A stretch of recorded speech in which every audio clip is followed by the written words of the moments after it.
Another measurement tool that can be found in Smart Notebook is your Protractor. It's with all the measurement tools, the icon that looks like a compass and a ruler. Put the Protractor on the page. First, if I grab it from that shaded area in the middle is how I move it around. If I grab it from that kind of area between the edge and that shaded area, it makes it larger or smaller.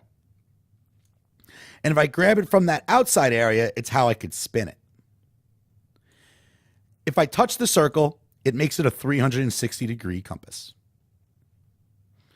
If I click anywhere, it gives me a little green dot with an arrow that allows me to measure angles. Even tells me the angles I'm measuring. So let's drag the compass over this area and measure the angle of this triangle by moving that green ball. Pretty close. Now I'm going to press the green arrow. It spits out my angle, telling me that angle of that side of the triangle is 59 degrees. Sign up for a basic account at opd.tech.com for more great smart skills videos.